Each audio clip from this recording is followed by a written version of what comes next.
man cross the road. I guess quite a few of you must have done that a couple of times in your life. So now, let me twist this question a little bit for you. How many of you have forcefully made an old man cross the road even when he didn't want to? Well, I'm that person. I'm also that person who once verbally bashed a bunch of guys because I assumed that he was harassing a girl. Actually, they were not, and I made a big fool out of myself. Ever since I was a little girl, I wanted to change a life. I wanted to do something that could bring a difference. And as I grew older, my desire and my passion to bring a change grew stronger and clearer.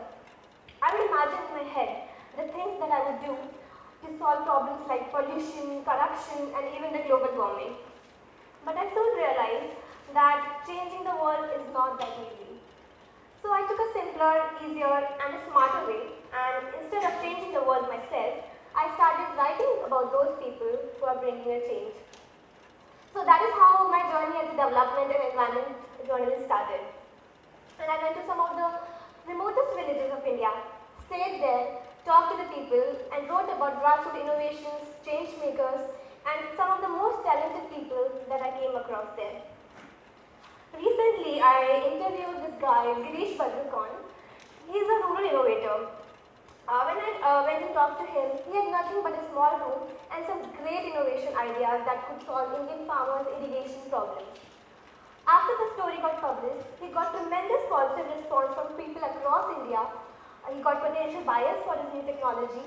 And not only this, he became so famous that a lot of people started inviting him to talk about his work and technology at various platforms. So this is the kind of positive impact that I see. I joined this field because I was interested in it.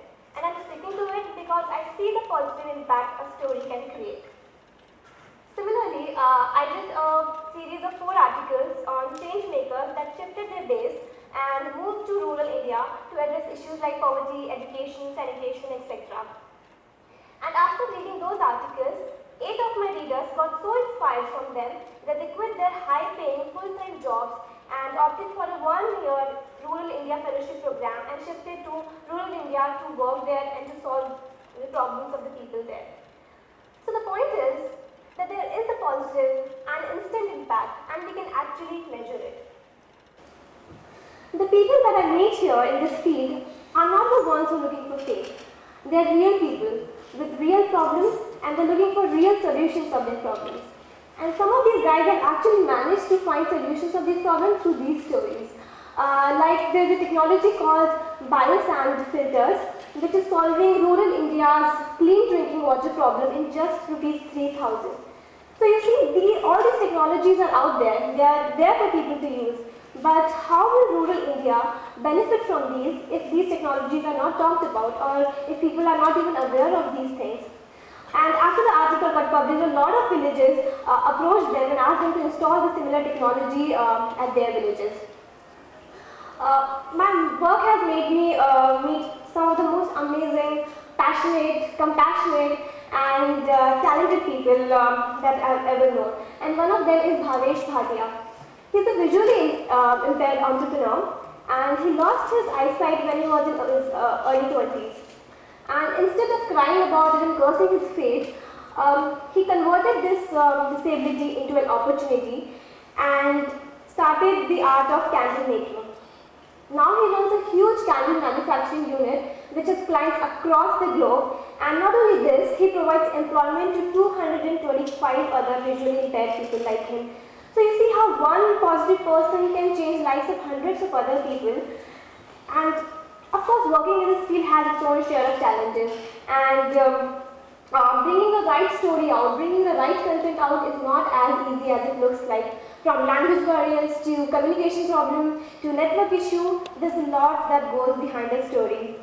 So there was one time, the person that actually not one time, a couple of times, the person that I'm interviewing would just stare at the camera for no reason, and he would just suddenly stand up and walk away, and leaving me amazing surprise at the same time.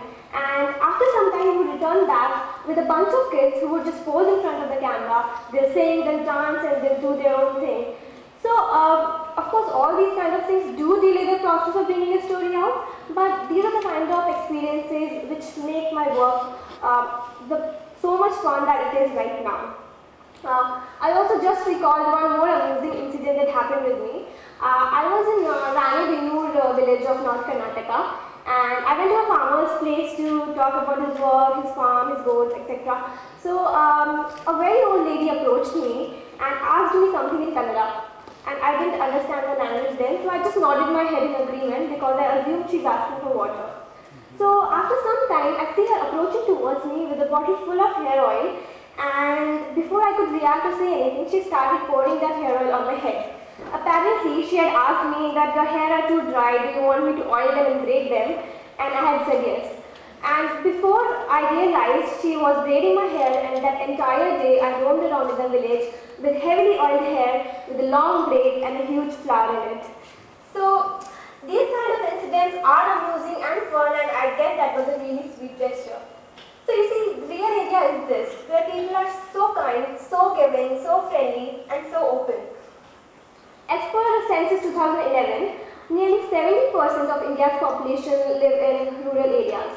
When so many of our people are staying in rural areas and in that sector, then why aren't we talking about them? Why aren't we bringing them into notice, and why do they have to still struggle for basic things like education, water, or even a toilet? In my recent visit to a Lodhipur village in Uttar Pradesh, the first thing that I saw was a child defecating in open. Well, that was not a very welcoming sight. But do you know that 626 million people in India, which is highest in the world, they defecate in open because they don't have access to a toilet? And it is people like Atul Bhide. Well, this is not Atul Bhide, this is just a toilet that he has created. So, and it is people like Atul Bhide who are trying to address this issue by doing their own bit. He went to a village in Maharashtra, and he did not wait for higher authorities' approval or budget from the government. He went there and constructed 10 toilets out of money from his own pocket. How amazing and inspiring is that? And how selfless is that? So my idea is, why don't we talk about these people, and why don't we bring them in notice when they are doing such amazing work? Of course, the sad condition, sad state of certain regions and certain people in India do make me feel sad and angry at the system, at the government, and at the people, because it's everyone's fault. We can't blame any one person. But I figured out blaming anyone won't solve any purpose.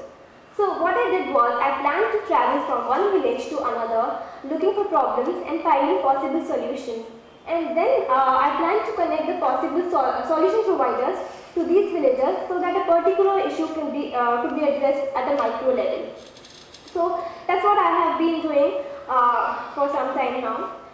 And when I talk about change makers and inspiring personalities, I can't skip talking about a very strong lady, Sindhutai Sapkar. I had a lump in my throat the entire time I was talking to her because her life was so moving, so touching, and so inspiring. When she was just 10 years old, she got married to a guy who was 30 years old, and he abandoned her when she was 9 months pregnant. And the same day, she delivered a beautiful baby girl at the roadside all by herself without any medical help. And since then, she has adopted every single orphan that she has met, and now she's called the mother of all orphans.